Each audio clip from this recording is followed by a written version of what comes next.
Netcasts you love. From people you trust.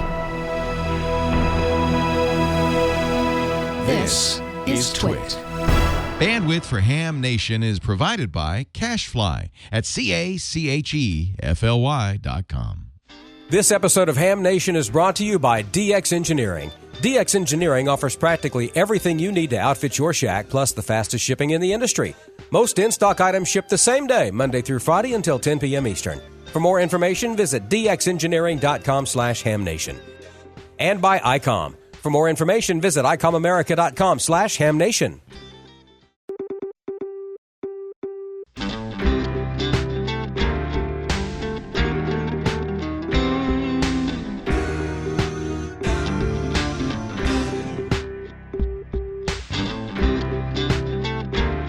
This is Ham Nation, episode 359 for July 18th, 2018. Kit Talk with K0NEB. Hey, good evening, everybody. It's Wednesday night right here on the Twit Network, and that means it is time for a healthy serving of ham radio on Ham Nation. I'm Don Wilbanks, AE5DW. We've got most of the usual suspects, the typical co-conspirators here tonight, but we're missing a couple of the ringleaders. We're missing Bob and we're missing Gordon because they're out doing Bob and Gordon stuff, whatever that is. So we've got just slightly to my north by a couple of hours or so, my fellow Mississippian, that would be George Thomas, W5JDX. How are you tonight, George? I'm doing fine tonight, Don. It's good to be back. And, you know, when Bob and Gordo both leave and kind of leave us in charge here, it's no telling what kind of trouble we're likely to get into. I think you drugged some along tonight, didn't you? I did, as a matter of fact. We have another semi-regular co-conspirator here. Now, we'll have Amanda coming up a little bit later on with the chat room, and we've got some Show Us Your Shack videos as well and some stuff from George for Smoke and Solder. But we're going to talk kits tonight, and we're going to talk kits with a great guy that if you go to Dayton Hamvention, you recognize him because he is the guy in the cat in the hat. That would be Joe Eisenberg, K0NEB. He is the kit building editor for CQ Magazine and arguably one of the more well-attended forums at Hamvention, too, with the kit building forum. How you doing, my friend? Good to see you here again. Well, good evening, Don, and glad to join the Ham Nation crew again. And with a much better internet connection, we're ready to rock and roll. Yeah, you almost look like yourself, which is great. Why don't we go ahead and get straight into it? We're going to take like the first 20 minutes or so. And, you know, if we have a question or something, we'll pop in. But by the way, for those of you in the chat room, Joe will be here for the full hour tonight. So he'll be hanging out to answer chat room questions later on. And Amanda will be looking for those. So make sure that you get those in the chat room when she comes in later on tonight at the end of the show. But why don't you tell us, first off, give us a little bit of, for those who may not know exactly what you do at CQ Magazine, give a little bit of background on that and tell us what's going on in the kit world. All right, Don. Well, I tell you what, I've been building kits for a long time, and with the demise of Heathkit in the early 90s, everybody thought it was dead, but it isn't. There was lots more kit manufacturers out there, and a lot more new and exciting kits came out, and it hasn't stopped yet.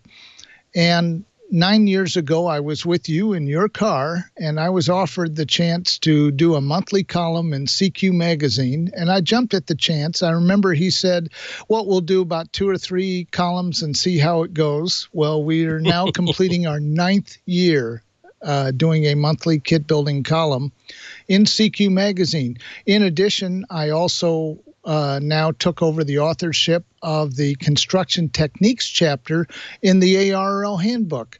So that big, thick handbook, look for the construction techniques chapter, and you'll see some of my material in there as well. And I've taken over editing that whole chapter. So I keep pretty busy between that and putting on kit builds and talks at local meetings to ham fests around the country. It keeps me busy, and it's always fun putting stuff together. I've got a question for you since you've given us a good rundown of your ham radio activities. How long have you been a ham, first off, and what do you do in everyday real life, if there is such a thing, to put food on the table? What's your actual real job? Okay, well, I've been a licensed ham since January of 1969. So coming up in January, I will have been licensed for 50 years. And my real world job is IT. I'm a field hardware technician. I mostly fix busted laser printers and stuff like that, networks. I help troubleshoot Wi-Fi coverage problems, things like that. I'm the hardware guy. I'm not the guy who fixes your email, but I'm going to get you online and I'm going to get your printer printing again. And that's what I really do for a living. That's great. And that's a great story, too, about how you got the CQ job. That was in my car. We were at the Huntsville, Alabama Ham Fest. Like you said, 9 years ago, I was there presenting the Young Ham of the Year award to, I believe it was Andrew Koenig over in Houston. And we were on our way to Five Guys. And let's see, you were in the front seat, and I think Rich Moseson from CQ was in the back seat. And that's when that whole conversation started. And why don't you just do I don't know, 3 or 4, do like 3 little sample columns. And then he called you back later and said, okay, that's June, July, and August. Keep going, or something like that, wasn't it? Yeah, it was in August when this happened. And I sent him 2 test columns and he said, well, that's November and December. Let's keep going. And pretty soon that he had a problem because the reader survey cards within the magazine did not have kit building as one of the choices. And a couple months after I started doing that, people were handwriting it onto the cards. So they had to change the printing on the cards. That's a great story. All right, tell us what is hot and what is going on in the ham radio kit building world. Well, I've got lots of pictures to show here. So we're going to see if it'll let me share my screen out. And did that work? Yeah, we see it. Okay, so that's the antennas, by the way, here at K0NEB. People need Nebraska in all different bands, and I try to oblige them. So that's kind of a rear-facing view of the tower here. And the wire antenna over here is a 40-meter double bazooka from Radio Waves, and I've had a lot of fun with that antenna. The HF beam's a 3-element TH3 Junior, and there's a vertical there and all sorts of stuff, and we're going to work on improving it shortly with the remote antenna switch shortly. But let's take a look at kits. This one I'm working on right now. This is an example of a finished one. This is the Hilltopper 20. It is a 5-watt, 20-meter CW transceiver with a built-in keyer. And in addition, it's synthesized. And what I mean by that is there's no VFO capacitor or anything. It's digitally synthesized. And if you tap the function button, you can play in Morse code into your ear what frequency you're on. Wow. So it runs on 12 volts and puts out 5 watts of CW, and it's a transceiver. Mine is not completed yet, but we're working on it. So we'll show you what my work looks like so far on this board. You'll notice, whoops, don't know why that went backwards. You'll notice that there are 2 surface mount ICs, and these are pre-mounted for you, so you don't have to be afraid of putting the kit together when you see that, nor this board here that has very fine surface mount parts. This is the synthesizer, and this board is pre-assembled, but you do have to solder it down to the main board at a certain point after certain components are mounted underneath it. So the surface mount stuff you don't have to do, but the rest of it you do. And so you can see the progress we're making on this board. I'd say I got about half the components on the board. But this is what it's supposed to look like when it's all done. Now you notice the case is made out of PC board material. That makes a nice double shielded case and very strong. And there are no wires. There are no wire harnesses or anything. It's all soldered to the board. So it's kind of a neat kit. Now this kit is put out by the 4-State QRP group. And I'm going to be showing a lot more from them this evening. The 4-State QRP group is at 4sqrp.com. And you can buy any of the kits online from them. A lot of them now use printed circuit board as the case. The 4-State QRP group is a non-dues paying membership organization, and it gets its money from the sale of the kits. And it uses those funds to produce and put on and subsidize the attendance costs at OzarCon, which is a annual QRP convention where we do a live kit build and we have seminars, all sorts of fun, all QRP and hands-on building seminars. And that is held in Branson, Missouri every year in the first weekend of April. And so it's a great time to go see Branson, and a lot of fun to be had if you want to work on kits and if you want to look at QRP radios.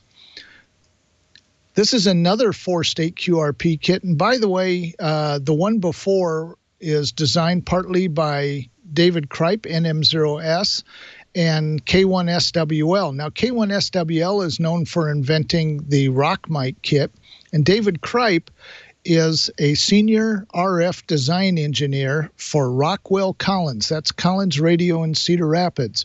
And he also did a cooperative venture designing this. There was a ham from Louisiana, and I can't remember his call sign, that did the receiver on this particular kit. And then David did the board layout and the engineering on that and the transmitter part.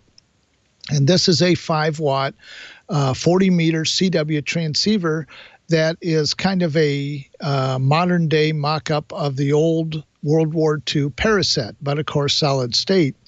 It is a regenerative receiver and crystal-controlled transmitter, and it uses that traditional chicken head switch in the middle to turn it off, on, receive, and transmit. Absolutely fun kit. My very first contact with it was a guy in Oregon. The wooden case, the builder has to get themselves from Hobby Lobby, and it does use regular crystals. However, you can take modern crystals and put them in an old crystal case, which is what you have on this particular one.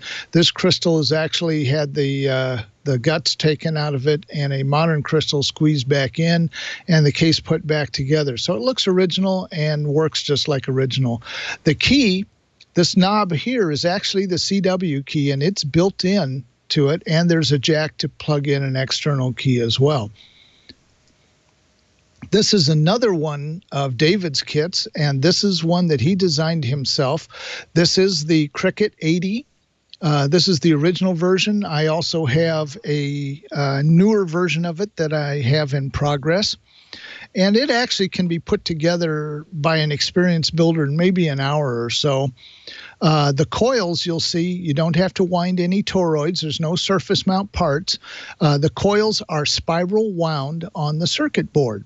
And by using a machine pin strip, you can change the crystal out to different frequencies. This is for the 80-meter CW band, and I was able to copy the W1AW CW bulletins on this, and it sounded just fine. And then I hooked my KX2 to the same antenna, and it was only an S1, so it's a very, very sensitive receiver. This is a transceiver, runs on a 9-volt transistor battery.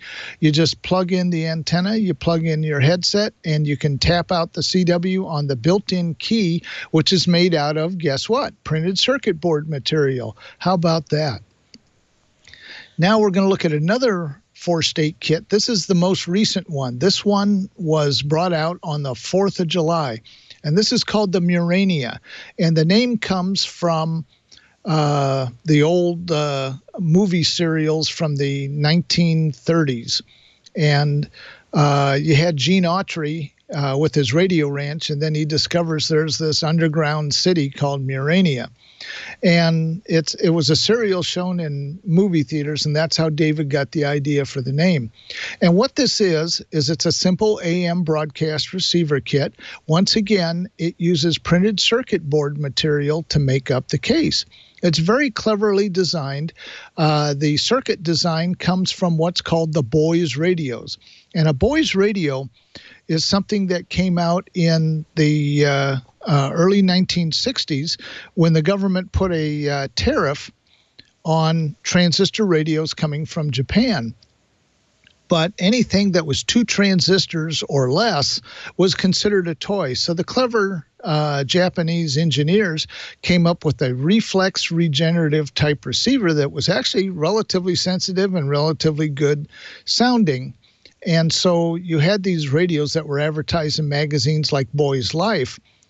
and quite inexpensive for their time.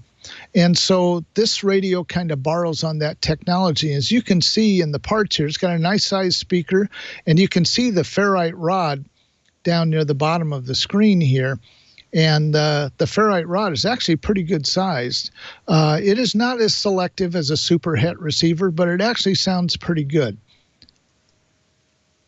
So now we're going to go and we're going to take a look at the front panel from the back. Now you're going to see that the parts do not solder through the circuit board. They actually tack solder onto the back of the front panel.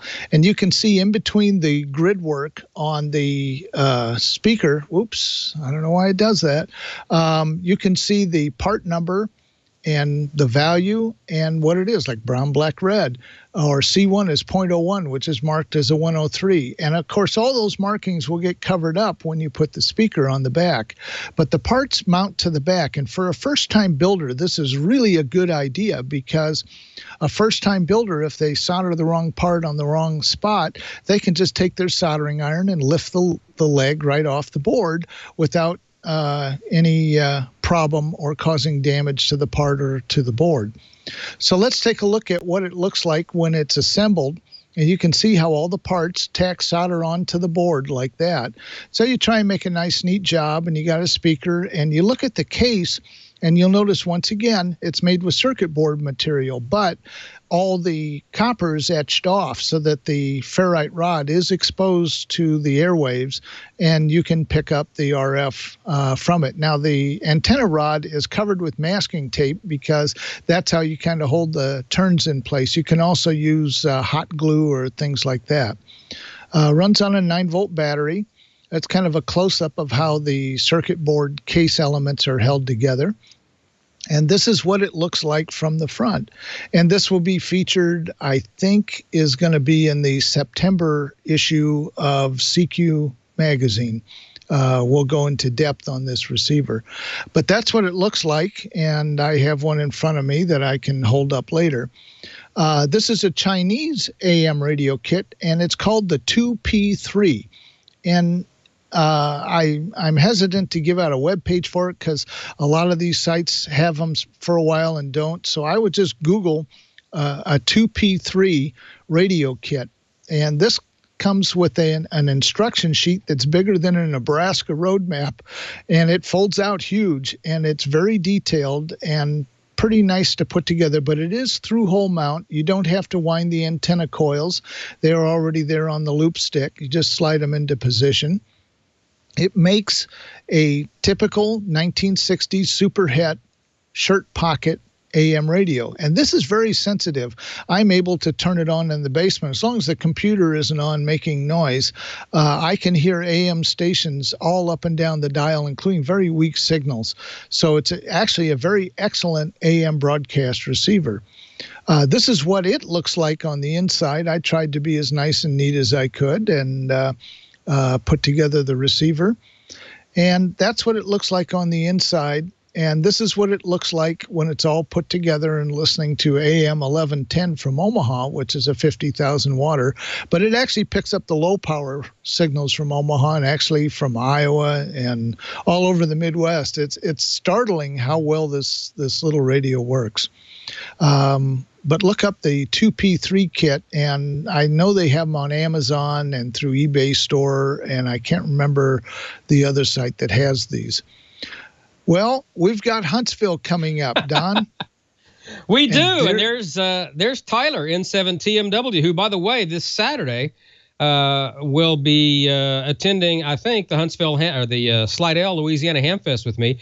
He just passed. This week was a couple of days ago was his first anniversary of being a ham. So really proud of him. Yeah, that's that. Believe me, by the time that Hamfest gets cranking, that drum is almost completely full of prize tickets. Just amazing. Yeah. I have a picture of that too, but I won't show that. But this is the most important reason why we go to Huntsville, right? And it's the Young Ham of the Year award. And by the way, I spoke with Mark Abramovich, NT3V, who is the Young Ham of the Year award committee chairman. He's the chairperson of the judging committee. And judging is currently going on. There are some amazing kids, young people who have been nominated this year, and he said it's going to be a very, very difficult decision to narrow one down. It seems like the crop gets better every year, and we have a very good-sized crop of nominees this year, which I think says something really amazing for the state of ham radio. If we've got, it seems like every year we get more and more really cool young kids into this hobby, and just absolutely amazing. And it's the joy of my life and my ham radio career to be part of Newsline, and also to be the person who gets to award and present the Young Ham of the Year every year at Huntsville. And you're always there at Huntsville and shoot some great pictures for us, and we appreciate everything that you do for us as well, Joe. This has been a great presentation on kits. Give us real quick what you're going to be working on the very next column of CQ Magazine that's coming out, and tell folks how they can get in touch with you if they decide they would like to do so. Well, I'm trying to think of what the next one would be, because I'm so far ahead on it. Because what I'm working on now is the Hilltopper, and that will be in the October issue. The August issue will be what happened at Dayton and some kits from Dayton. September will be the Morania, and trying to think what else is in that one. And then I start the Hilltopper in September, and then October will complete the Hilltopper. So there's lots of stuff going on. And then November, I think I'm doing the Micro Bit-X. We're going to do some work with the Micro Bit-X kit. So, very cool. Are there any kits out there that will allow you to do digital mode? Somebody posted that in the chat room about CQ is cool, but he would like a kit that does digital modes. I mean, besides doing a roll your own thing with a Raspberry Pi, anything you could point them in that direction? Years ago, there was a kit that was the Warbler by the New Jersey QRP Club, which was a PSK transceiver. But I haven't seen a lot of kits. I know that China Radio Kits is coming out with one, I think for 40 meters, that does FT8. But there are none that are really designed for the digital modes as of yet. But I know it's coming because how popular FT8 is, and you don't need a lot of power. So a simple sideband transceiver kit will work for the digital modes as long as it's got a synthesizer like this, that like the Hilltopper, that is stable enough for it. Very good. So how can people get in touch with you if they decide they'd like to do so? Well, it's pretty simple. My call sign, Joe, actually it's Joe, Joe, at K0NEB.com. Joe at K0NEB.com gets you my email. And also I have a CQ Magazine address as well, but Joe at K0NEB.com seems to work the best. There you go. Those 4 states QRP kits are so elegant. I love how they it's such an elegant thing, especially doing the inductors right there on the board. I think those are very cool. So if you're into kits, I definitely would recommend checking those things out. Joe, thanks for being on tonight. We always have fun when you're here, and you can take the whole hour easily. You're such a great guest, and kit building is just as popular as ever, I think. So we always appreciate you being on. I'm really always glad to do it and hope to be on here more often. Awesome. And we will see you on a personal note coming up in Huntsville. Joe Eisenberg, K0NEB, the kit building editor for CQ Magazine. Thank you for being here tonight. We're going to get into the news of the week from Amateur Radio Newsline. But first, I need to tell you a little bit about DX Engineering. If you're not really going to roll your own, then you might want to take care of some of the great things that they have at DX Engineering, especially if you're thinking about upgrading your shack this July. You know, they have these DX bucks. You can take advantage of those from DX Engineering. DX bucks are awarded after you purchase a qualifying product. You can redeem your DX bucks to buy almost anything that DX Engineering sells. And here's how it works. Purchase a qualifying product from DX Engineering. All the products are flagged with the DX bucks icon on the website. Check out the hot deals page. You'll find the most up-to-date DX bucks promotions. After you finish the transaction, you get a certificate in the mail in a couple of weeks. That certificate has a special code. That is your DX Bucks promotion account. And then the next time you order, very simple, either online or by phone, just give DX Engineering that number, and your awarded DX Bucks amount will be sliced right off the top of your order. It's a great way to get some new gear and save a little bit of money the next time you decide to buy some more new gear. Here are some DX Bucks stuff, and you can get these rewards ranging from $10 to over $100 off your next purchase. You buy these items now, and you can earn DX Bucks to spend later. For example, the mechanical Geochron World Ham Radio Clock is amazing. It features CQ zones, country codes, the gray line in real time, other benefits for amateur radio operators. Select in-stock world-famous E-antenna antennas. They combine great performance and a budget-friendly price. Of course, the famous Butternet antennas are available at DX Engineering and DX Engineering's own designed and manufactured vertical antennas, including the Thunderbolt models for 160, 80 and 40, and 40 and 30 meters. Also, select German-engineered, finely crafted, and extensively tested OptiBeam HF directional monoband and multi-band Yagi and log cell antennas. They're from DX Engineering. The tri-band Skyhawk Yagi for 2015 and 10, the dual-band Skylark Yagi for 17 and 12, all eligible for DX Bucks. Also, select towers from American Tower and Roan, Green Heron digital rotor controls for high gain and M2 rotators, pre-programmed state-of-the-art upgrade that is easy to set up and use. You'll find these DX Bucks codes and icons all over the DX Engineering website. So check it out. And you know, DX Engineering ships faster than anybody else in the industry. Most orders placed by 10 p.m. Eastern are shipped the same day. With proven products and expert advice, DX Engineering helps you shrink the globe. So go ahead and request your catalog or shop online 24/7 at dxengineering.com/hamnation. A great friend of what we do here on Ham Nation. We couldn't do it without him. Let's go ahead and get into the news of the week now from Amateur Radio Newsline. From Amateur Radio Newsline Report, number 2124, these are the Ham Nation headlines for Wednesday, July 18th, 2018. We begin this week's newscast with an update on the more than a dozen wildfires that have swept through the state of Colorado in less than 2 weeks, and the amateurs who've been able to help. Here's Newsline's Paul Brown, WD9GCO. Our report comes courtesy of Amanda Alden, K0NEB, who has been working with ARES in connection with those fires, which resulted in the evacuation of more than 3,000 homes. Amanda tells us that Type 1 and Type 2 incident management teams were called in quickly for many sites once the fires flared, so ARES was not called in for all of them. ARES was activated, however, for the Quarry Fire, which was ignited by lightning on the evening of Saturday, July 7th, 2 miles west of Cannon City, Colorado. Fremont County Incident Management Team asked the R5D1 ARES team to assist with comms for the local wildfire team as well as the Fire Protection District. As Amanda told us, quote, "We actually fulfilled more of an AUX-COM role for the fire," end quote. By July 8th, air attacks had done their job and ARES was able to demobilize that evening. The Quarry Fire is now 100% contained. As of Newsline production time, however, the Spring Fire, the second largest in the state's history, continued to burn. What do you do when history happens right at your doorstep? For the Great South Bay Amateur Radio Club in Lindenhurst, New York, the answer to that question was easy. You operate a special event station.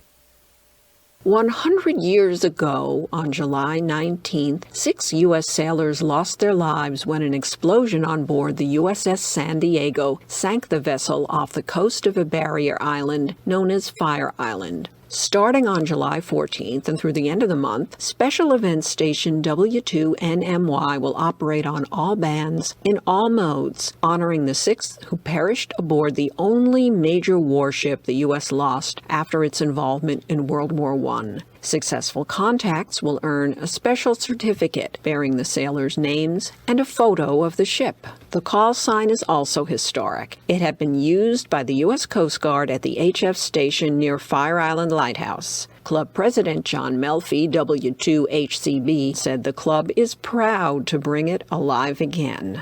Just look for that call sign, W2NMY.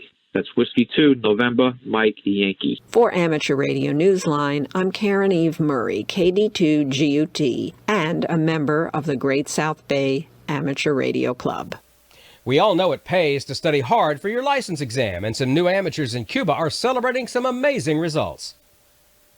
What's better than a good signal report How about a 96% success rate for new amateur licensees? Cuba gets the bragging rights to this. In a recent report for FRC, the Cuban Amateur Radio Association, the country boasts an overall pass rate of 95.97% so far this year for exams taken.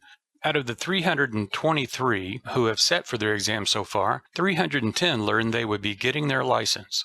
Add to that another bit of good news. The number of candidates sitting for the exam in 2018 has increased over the last year. So be listening for those new prefixes from Cuba, CL, CM, and CO, and welcome them. For Amateur Radio Newsline, I'm Kevin Trotman, N5PRE. And that's all from the Amateur Radio Newsline, your independent source for amateur radio news for 4 decades and counting at arnewsline.org. With Paul Brown, WD9GCO, Kevin Trotman, N5PRE, K0NEB Murray, KD2GUT at the news desk and behind the mic in New York, and our news team across the globe. I'm Don Wellbanks, AE5DW. 7-3. We'll see you next time here on Ham Nation. Now here's the solar update with Dr. Tamitha Skov. We have a coronal hole that is rotating into the Earth strike zone, and it could bring us yet another solar storm. And as a bright region rotates off of the Earth-facing sun, a new bright region rotates on. What does it mean for radio propagation? Those stories and more in the news this week.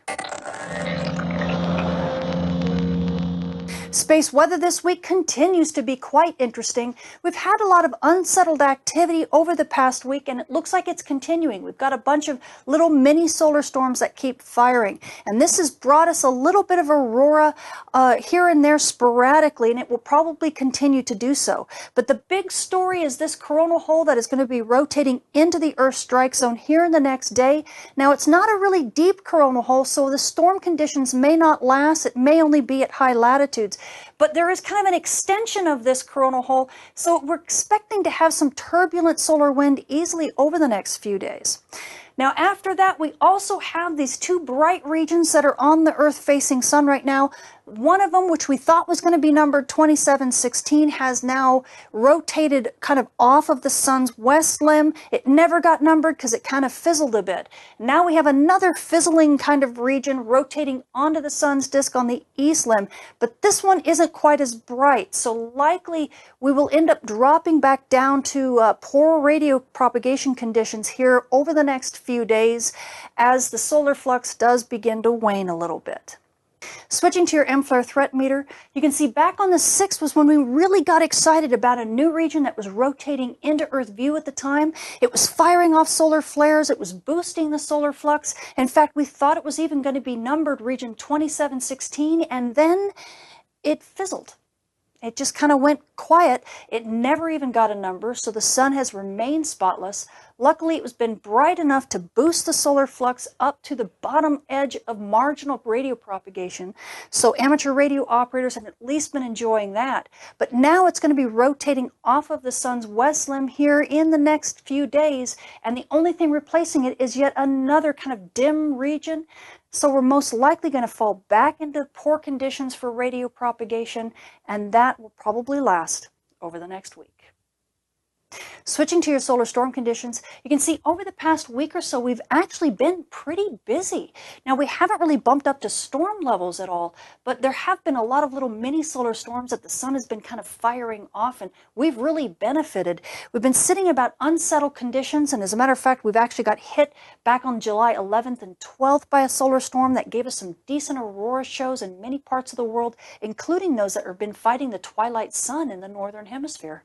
And then we got hit again on the 16th and 17th by another set of solar storms that again didn't bump us up to storm levels but gave us some decent aurora show. And what's nice is that more aurora is in store because we are expecting that fast wind to hit us from that coronal hole here in the next couple days. So what else does our sun have in store for us this week? Well, this is stereo A. It's our backside monitor. You can see here's Earth, here's the sun, and here's stereo A staring at the sun from behind. And you can see there's actually quite a few features on the backside of the sun for a change. The first thing to look at is that bright region that's kind of in the center disk right there. That region is actually what is beginning to rotate into Earth view and will help boost radio propagation just a little bit. Don't know if it's going to keep us at marginal radio propagation conditions, but at least it's something. The sad thing, however, is the rest of the disk behind that region is pretty blank. So it looks like whatever conditions we get are going to stay like that easily over the next couple weeks. The positive thing, though, is that we do have a coronal hole that's on that back-facing disk, and so that's great news for aurora photographers because you get some more chances for aurora. And since the coronal holes now aren't really all that deep, we might not get really strong storms from them. And so if we get many solar storms, then what's nice about that is that it kind of boosts us to unsettled conditions, which also helps radio propagation, and it also helps GPS at low latitudes. Switching to our solar storm conditions and aurora possibilities over the coming week, we are anticipating the hit from some fast wind from that coronal hole that's rotating into the Earth's strike zone. But this coronal hole isn't all that deep, so we're not expecting a really strong solar storm. At high latitudes, NOAA is expecting minor storm conditions with only about a 40% chance of a major storm. At mid-latitudes, though, we're only expecting unsettled conditions with about a 10 to 15% chance of a minor storm. And these conditions should last for about a day before things begin to settle down. But we are still expecting to have some kind of turbulent solar wind with some pockets of fast wind coming at us here and there. So we're going to be expecting unsettled conditions easily for the next week. So you aurora photographers, you may need to stay on your toes, but you might get multiple chances to catch some shots. Switching to your solar flare and particle radiation storm outlook over the coming week, we are now entering about 3 weeks worth of a spotless sun. Welcome to solar minimum, folks. This is pretty much what it looks like. So, of course, everything is in the green when it comes to solar flares. The lucky thing is we actually do have 2 unnumbered regions on the Earth-facing disk right now. They're not strong enough to have numbers, but they are bright enough to boost radio propagation just a little bit. They've got the solar flux hovering at just the low end of marginal. Unfortunately, one of those regions is beginning to rotate off of the sun's west limb right now, and so radio propagation will tank as the solar flux dives back into poor propagation conditions, and that will probably last through the next week and maybe even the week after that. So the space weather this week is far from quiet. We have a coronal hole that's rotating into the Earth's strike zone. It's going to be sending us some fast wind that could bring aurora easily to high latitudes, possibly even down to mid latitudes for a short while. And then after this storm wanes a little bit, we're going to have some unsettled conditions with maybe some pockets of fast wind. So aurora photographers really need to stay on their toes because you could get multiple chances for some aurora. Now, amateur radio operators were hovering around the bottom edge of marginal for radio propagation because of the 2 bright regions that are on the Earth-facing disk right now, but one of them is leaving us, and it's going to be rotating to the sun's backside. That leaves us with the weaker of the 2 bright regions, so likely radio propagation and solar flux is going to dip down into poor conditions, and that's probably going to last over the next week, possibly even 2 weeks before we get a reprieve. The positive thing, though, is that if these solar storms are going to be pretty weak, that it can actually boost radio propagation, especially on the night side of Earth. And it's also good news for you GPS operators at low latitudes because weak solar storms actually help kind of stabilize the upper atmosphere and allow pretty decent GPS reception, even in places you normally don't get it. I'm Tamitha Skov. Thank you for watching. Thank you, Dr. T. Always great stuff from her. You know, she is a ham radio operator now. If you have not heard, she did get her technician license. She's waiting on a really cool vanity call sign. So we'll tell you that when it comes on. And we hope to have her on live here just as soon as we possibly can. So thanks, Dr. T. Be sure to follow her on Twitter and Periscope. She tweets all the time. I don't know. I don't know when she sleeps. Literally, she's always on there. We've got a nice trio of viewer videos coming up. George is going to have Smoke and Solder. Amanda will be in here with the chat room. We'll do all that right after we hear from ICOM. Heard it, worked it, logged it. It's time to get the transceiver that's best suited for your lifestyle. ICOM offers a variety of high-performance and innovative products. See how you can make the most out of contest season with these transceivers. The competitive edge you've been looking for, raise the bar and hear what others cannot with this flagship HF 50 MHz transceiver, the IC7851. Reciprocal mixing dynamic range, crystal clear local oscillator design, spectrum scope, dual receivers, and digital voice recorder. The IC7610 is the SDR every ham wants and just in time for contesting season. This high-performance SDR has the ability to pick out the faintest signals, even in the presence of stronger adjacent signals. The new ICOM IC7610 is a direct sampling, software-defined radio that will change the world's definition of a SDR transceiver. RF direct sampling, 110 RMDR, independent dual receiver, dual digicell. IC7300 is changing the way entry-level HF is designed. This high-performance innovative HF transceiver with a compact design will far exceed your expectations. RF direct sampling, 15 discrete bandpass filters, large 4.3-inch color touchscreen, real-time spectrum scope, and SD memory card slot. Visit icomamerica.com/amateur for more information on all the great ICOM radios.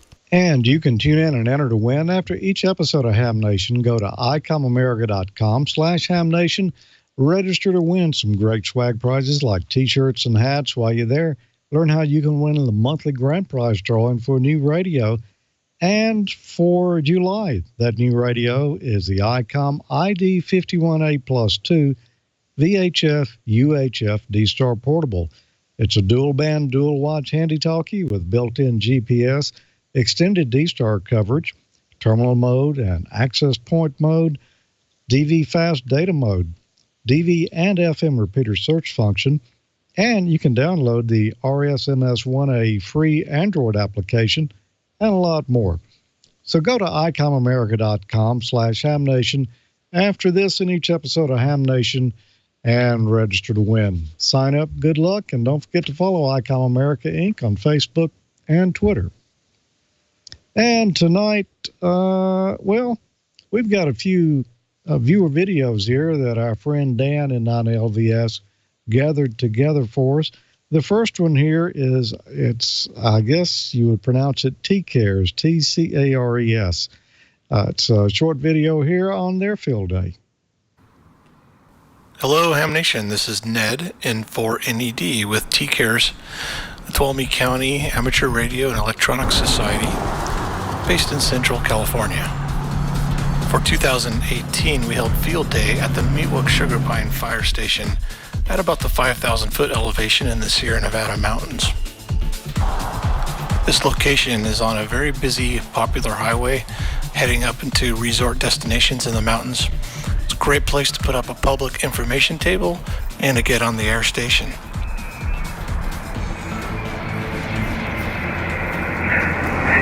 CQ Field Day from Whiskey Foxtrot 7 Sierra. Whiskey Foxtrot 7. And what ham event wouldn't be complete without a potluck dinner? A lot of the YLs and family came out to join us for dinner. In total, we had about 30 people for the potluck, and a good time was had by all. KJ6QVI, Larry, our club president, is also our safety officer for the weekend. We operated voice on 40 meters. CQ Field Day, CQ Field Day. This is November 7 Kilo Echo. November 7 Kilo Echo Field Day.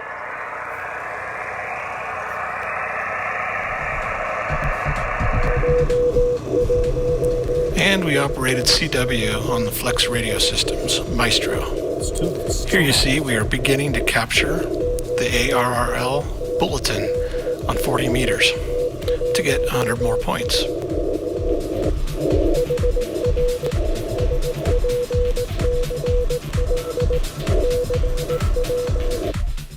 Many club members had impressive solar-powered battery banks that lasted all weekend.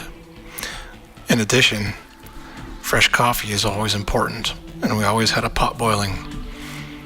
We had great microphones, top-notch, world-class HF gear. We were properly grounded. We had protection from wind and rain and sun, and a visit from an elected official, and lots of interesting discussions. Whiskey 6 Foxtrot. Kilo 6 Tango Uniform Oscar. Kilo 6 Tango Uniform Oscar. I think you're first, if I've got the call correct, 5 Alpha San Diego. Go ahead. Got it correct. That is Kilo 6 Tango Uniform Oscar. Please copy. We are 7 Alpha San Joaquin Valley. Can I have you at 7 Alpha, JB. Thanks for the contact, 73. QSL 73.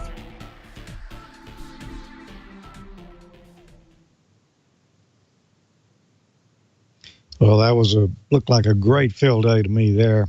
A lot of fun, and probably looked like better weather out there than we had here.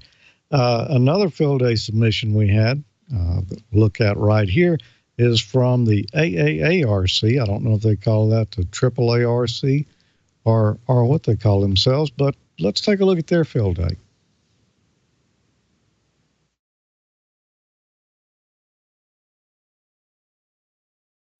The Austin Area Amateur Radio Club did field day at the Moore County Historical Center, located at the Moore County Fairgrounds in Austin, Minnesota. Our main location was set up in the Pioneer Building. This building has been used over the years to display artifacts from Moore County from before statehood till present day. Our site outside consisted of a two-wheel single-axle tower trailer which was constructed many years ago by club members. This trailer consists of a 40-foot tower in 3 sections that can be raised from horizontal transport to vertical operation with an electric winch. A second winch is used to raise the tower up on the 3 sections. On top of the tower, we run a tri-beam beam and a 2-meter beam along with a heavy-duty rotor, along with a 40 and an 80-meter dipole. The tri-bander beam can be disassembled and it goes into tubes located on the top of the trailer. The 2-meter beam can be bolted on the side, and the 40-meter dipoles and other assorted equipment will be stored in the deck box located on the bed of the trailer. Club members KD0 TLJ and KB0 SVG are operating a Yaesu FT991A. This radio held up very good throughout the whole field day operations. WA0RLY and KA0KLQ are trying to contact the Rochester, Minnesota club. They received no response. Later on, we found out that the Rochester area had a heavy thunderstorm roll through, causing operations at their field day to cease operation until the storm subsided. The Austin Radio Club takes kind of a laid-back look at field day. We go through, set the equipment up. Operators are free to come and go as they please. In the evening, there is a potluck held by all the members. Everybody brings in a dish to pass, and a good time is had by all. Club President KC0YQU is filling in as the 2 gals take a little break. To the right of Mike is a travel box was made up. It consists of 2 E.F. Johnson mobile radios. One is a 2-meter, one is a 440. They're 99 channels, 100 watts each. The 2 gals have come back from their break, and they're giving Mike a hand, going through some of the login and just having a good time for field day. You can always tell a car or a vehicle owned by a ham radio by the number of antennas that are mounted on the top of it. This is the back parking lot where a lot of the ops are parking their vehicles. Down here at the other end, KD0ORM and his son Nate set up a little shop here. They have some military surplus metal poles, and they have a 20-meter dipole strung between them. The Yaesu radio in their truck is mounted on the transmission console. They were working and picking up quite a few contacts. This is KC0NPG. Vince here is heavily into the digital mode. He works with the Red Cross on their communications. He's been to a couple of call-outs for Red Cross services. Everything on that table folds up in that little suitcase except for the monitor. The table, the chair, the suitcase, and the monitor fits neatly in the back of his little minivan.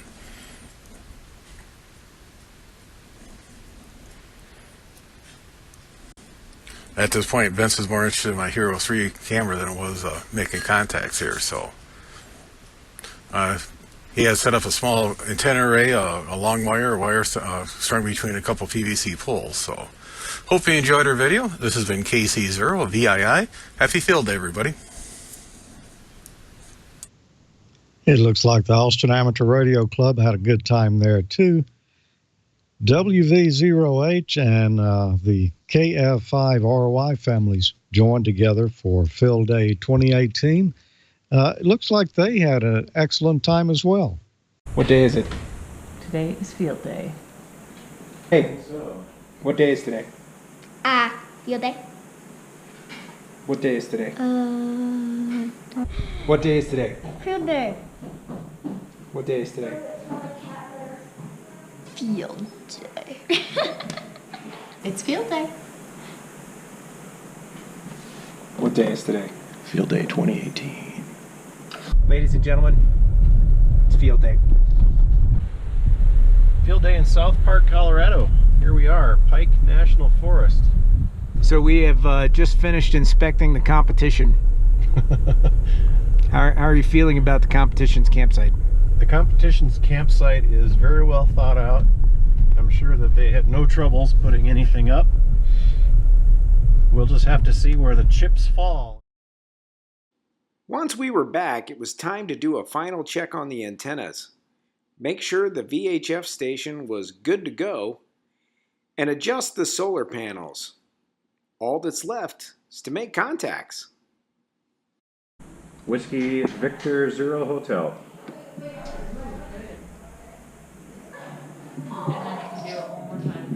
QSL2 Alpha Arizona, you're 1 Alpha Colorado, 1 Alpha Colorado.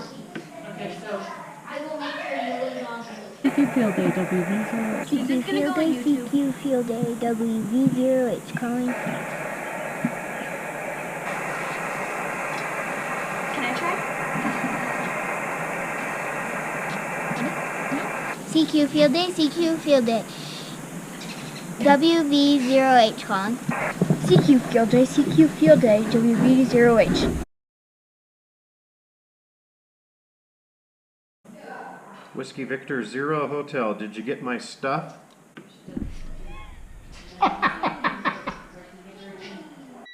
I took the night shift and burned the midnight oil. But the highlight is always getting kids on the air.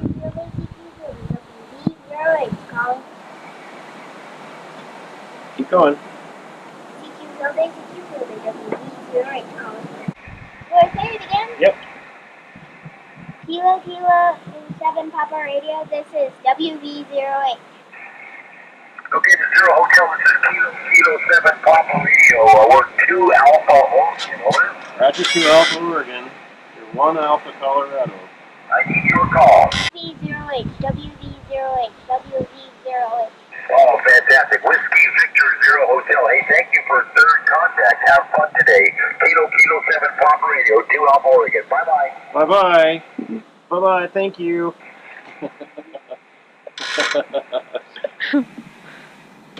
Good job. Yeah, that's awesome. Yay, good job. Hello, secret camera. It was sadly time to say goodbye to the place where the wildflowers grow. The robins are laying eggs. They practice 4 intense fire drills, and our field day rental home. In the end, we made about 400 contacts on 5 watts from 10,000 feet. So long from Whiskey Victor Zero Hotel, 1 Alpha in Colorado. That's a wrap. Get the wrap. Well, it's so much fun on field day there. Everyone looks like was having a great time. You know, my crew here, we like to try to make it as difficult as possible. I've got a little video on some of that here in just a moment. But first, I wanted to talk about a topic that, well, we mentioned here a few weeks back. We were talking about triplexers. You may remember DX Engineering had some nice triplexer setups there where you could run 3 different bands on a single antenna. And I promised that I'd be bringing some triplexer photos in the future here. Now, what if all those stations you wanted to operate there were in the same band and not very far apart? What would it take to do something like that? Well, here I'm going to present a few photos of an AM broadcast triplexer. First, let's look at a block diagram. You can see right here we've got 3 different transmitters feeding in on the left-hand side. On the right-hand side, they all go out to a common antenna. Now, there's 3 identical setups here except for frequencies. You can see the first thing the transmitter is going to hit there is a matching network. And in the case of the top one there, the transmitter with frequency 1, after the matching network, it's going to hit a reject filter. And after that, it's going to hit another reject filter because it's got to reject 2 other frequencies. Same thing for the transmitter on frequency 2 and on frequency 3. So basically 3 matching networks and 6 reject filters there. And then all of that ties into a matching network. It goes onto the antenna. Well, let's take a look at some of the individual cabinets here. These are a little bit bigger than the ones for amateur use. First up here, this is part of a cabinet for just one of the 3 stations. On the left-hand side there, and extending on over a little bit on the right-hand side, all of that there is basically a T network, but it's kind of a complicated one. A little closer look at half of it right here. There's 10 different components in there for a simple T network. Now, there's some specialized filtering on the front end leg of that T network there. That is kind of, well, basically going to match the transmitter to where it thinks it's seeing 50 ohms and do a little pre-filtering on there as well. You can see right there, I've got the door open, that little divider wall in the middle. On the left there where you see the ammeter, that's all part of the T network. Over to the right-hand side, you can see the first reject filter.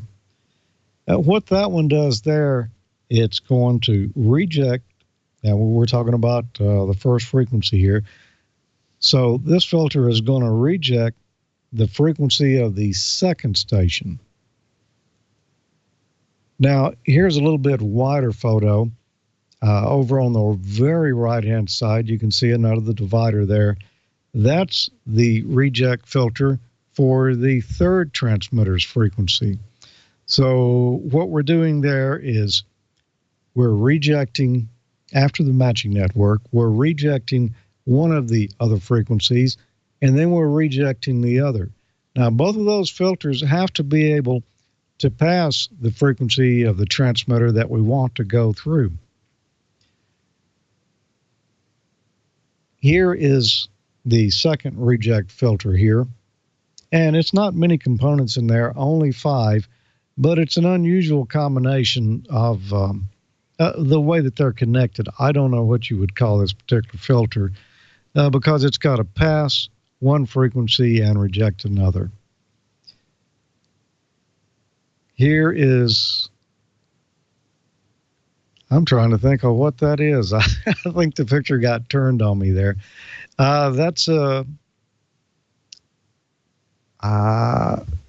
yeah, I think it's turned up sideways. That's one of the other reject filters right there. And then this is how you would tie all 3 of those transmitters together to go on one antenna. After the matching network and the 2 reject filter sections there, you can see they're just tying the output of those filters there all just together. And it's going into a third box. And in that third box is another matching network there. Since our antenna tower itself is not 50 ohms, this network right here just kind of brings the antenna itself sort of toward the 50 ohm range. Now, it can't put it on 50 ohms for all 3 of those stations, so it has to pick one, and the other 2 have to make up their matching in their own boxes there. So it's a number of cabinets there that put all this together. There's actually 3 of those long cabinets, 1 for each station, and then this is the other cabinet here where the combined power of all 3 of those stations are going into. Now that's, each one of those stations is 5 kilowatts. So, you know, we're talking about 15 kW of power there. So, you know, that's why we got kind of large components in there, and it's, you know, broadcast, so it's got to be able to operate 24/7 reliably. Now, here's the antenna that it's actually going into right here. You can see the tower is going up there. There's a number of feed lines on it. If you look right on the tower itself, you might notice there is a piece of heliox coming over to it. That's, I think that's about, that may be 3-inch line.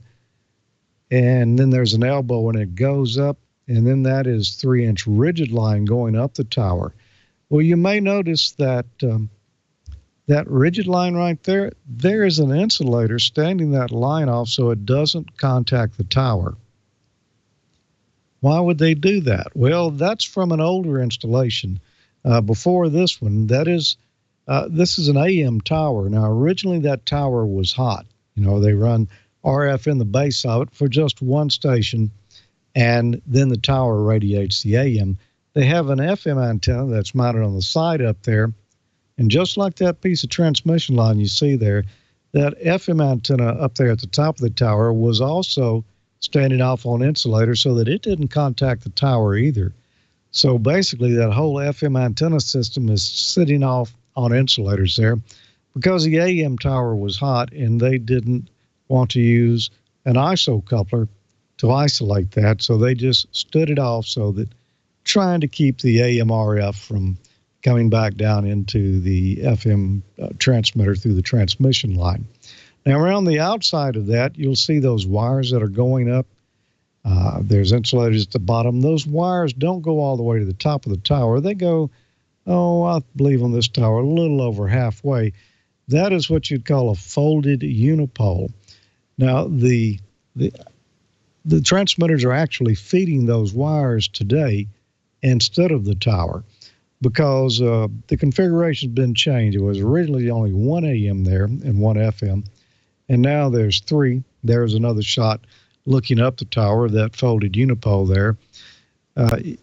Those wires, skirt wires around the outside, are all insulated, standing off the tower, and then the wires continue up, not the full approximately 400 feet of that tower, but probably 2/3 of the way up. And then they're tapped and connected directly to the tower up there. At the bottom there, we've got the transmitters connected. Here's what the bottom of the tower looks like. This has been turned sideways too. That you can see there's an insulator, a base insulator sitting at the bottom of the tower there. That's because this tower used to be hot. The AM signal was fed right to the tower, so it had to be insulated off the ground.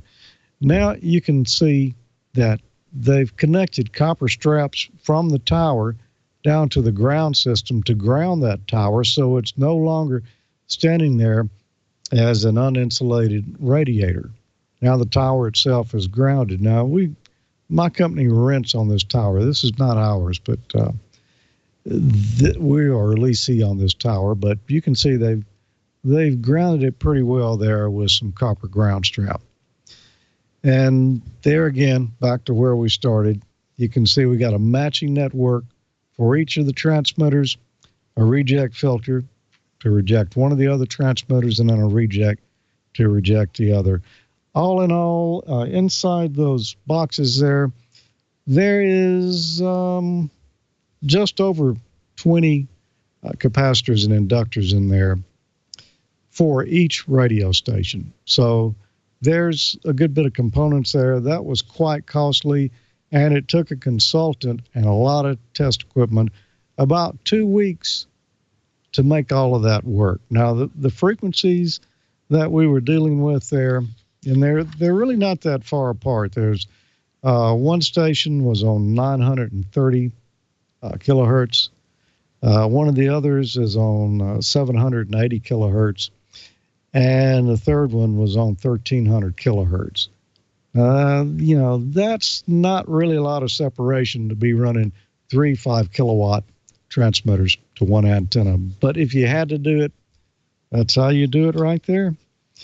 Now, I mentioned a little earlier about Field Day. Well, we just put out the most recent episode over at amateurlogic.tv where we covered our Field Day amongst a bunch of other things, as well as some Field Day from South Louisiana, some from Columbus, Mississippi in the park, and some from the Voice of America, and a couple other interesting things. But right here at our location, we weren't able to go out and set up a campsite and operate this year because thunderstorms once again prevented that, so we had to operate here from the shack.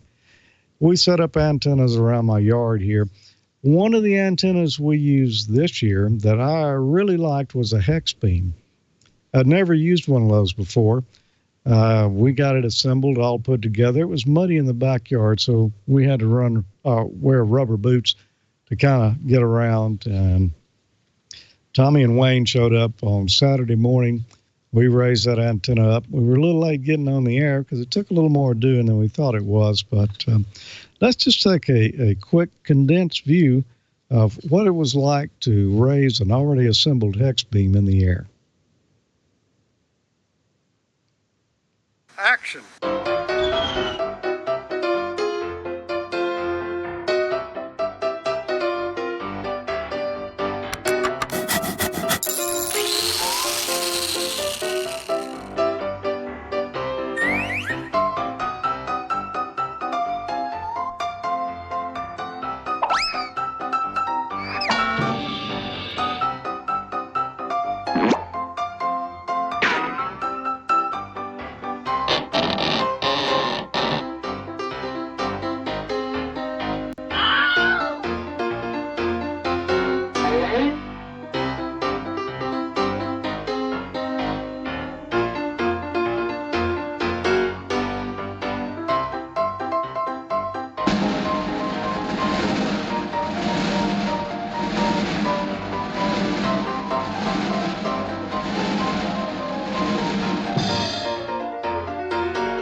And so that's how my field day went, at least the beginning of it. We had to raise it twice because the first time we had some problems getting the mast to stay up, but we got it figured out, got it up, and fortunately we didn't turn over the antenna and the mast there. It all went up fine.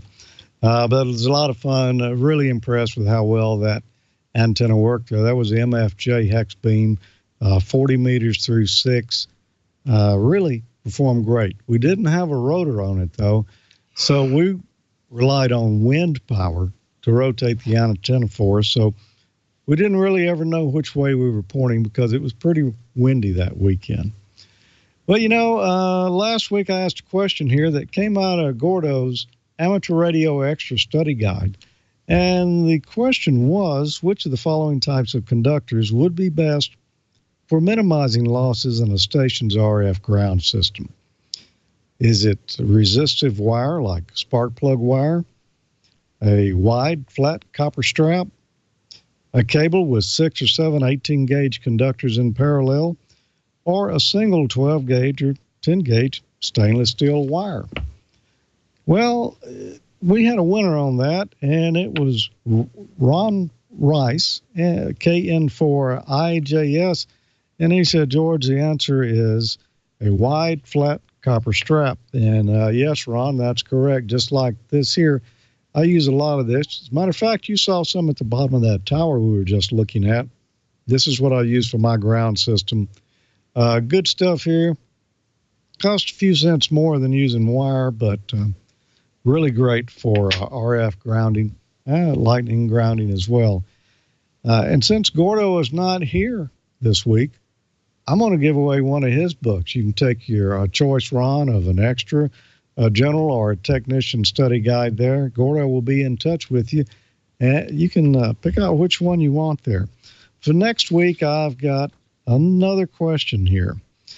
You know, I was telling you that antenna there, that tower had been grounded, and it had those skirt wires around it. We call that a folded unipole. Other than the ability to ground the tower, and which will help you avoid lightning, what's another good advantage of using the unipole antenna? If you think you know the answer to that, send it to me, hamnationcontest@gmail.com, and you might win one of these right here. It's a DX Engineering tote bag. This is a handy bag for carrying all your heavy coaxes or whatever you need to carry to your field day or next outing. A really great canvas tote bag here. Heavy duty stuff, not one of those cheap Walmart shopping bags right there.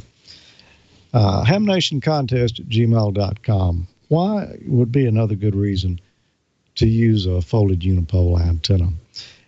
And now I think we've got Amanda here. You're busy tonight, Amanda, but I hope you got a few questions for us. I actually do. And yes, I have new headphones. Hello. All right. The first thing I want to mention is that this guy is the coolest. W6CBS sent me a new windscreen. Thank you. Nice. He said, I noticed that radio might have chewed through yours, and every time I order them, I order 2 or 3 at a time. So I had an extra one, and I was going to go ahead and send it to you. So, Bill, you rock. Thank you.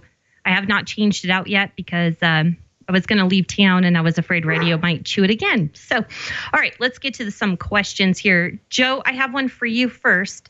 Bobby Pro wants to know, do they make a kit for an all-band, all-mode, wide-band receiver?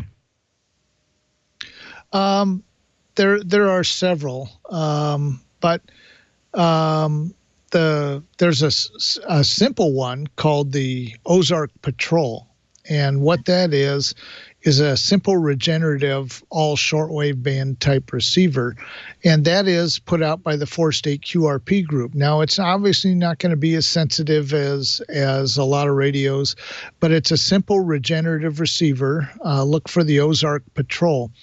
In terms of a like digital dial type general coverage receiver, there really isn't one right now, at least not that I've seen. But a simple all-band receiver would be the Ozark Patrol. It'd be a nice beginner's shortwave all-band receiver kit. Okay, and that came from his grandson, so hopefully it's as simple as that. George, this one's going to be for you. KY4GPD says, I'm having a transmit problem. What kind of antenna is needed to access a repeater from inside a commercial building? Now, let me fill you in. He's using an FT70, and the repeater is 10 miles south, and he's on VHF. Okay, I'm not sure what an FT70 is other than a Yaesu rig. Is that a handy-talkie? I believe so. It might actually be an FT60, and he might have typed it wrong. That would make more sense to me. Okay.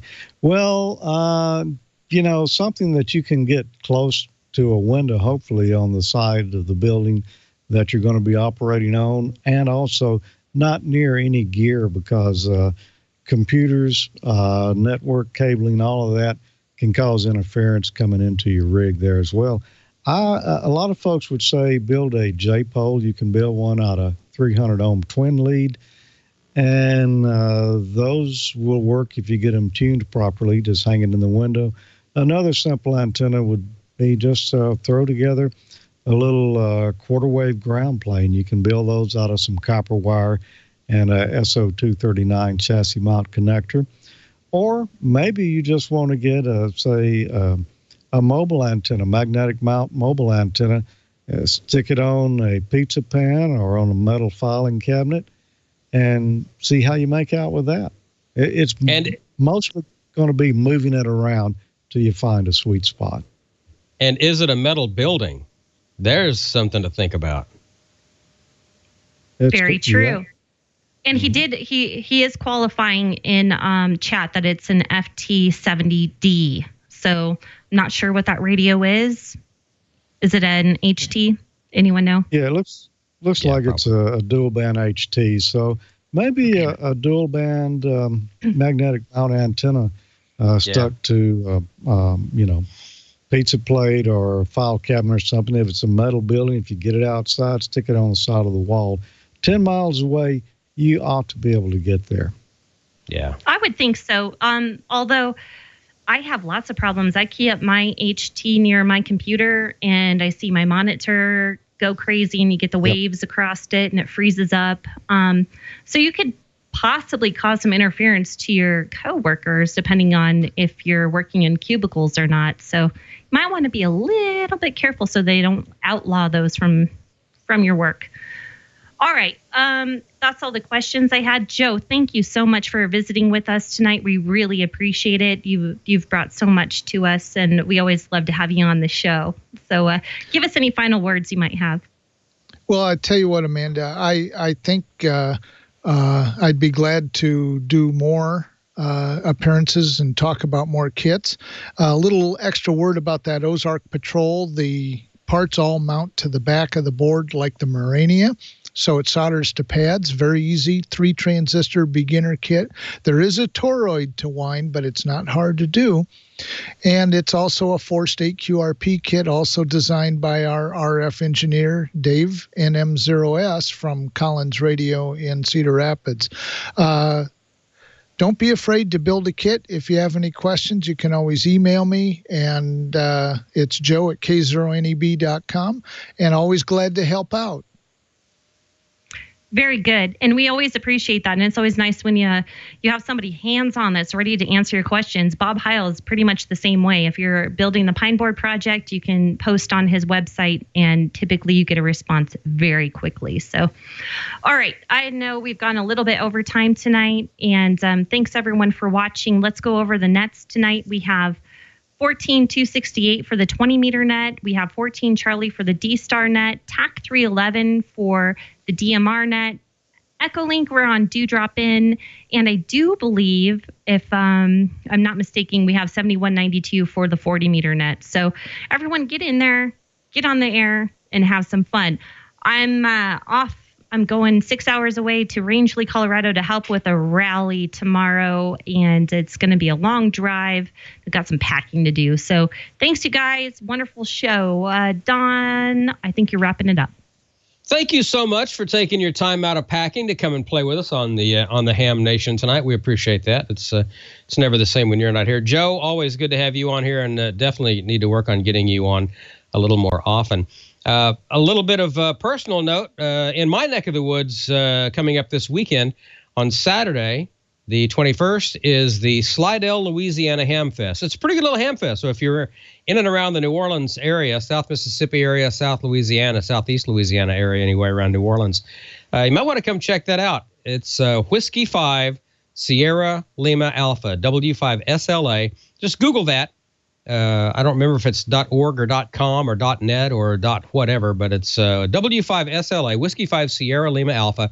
Google W5SLA and you'll find out all about the Slidell, Louisiana Ham Fest, or look it up on the ARRL either way. So hope to see you there. And I think Tyler's going to come. Not sure. We'll see. Anyway, that'll about do it for us. George, any final words before we let everybody go to bed tonight?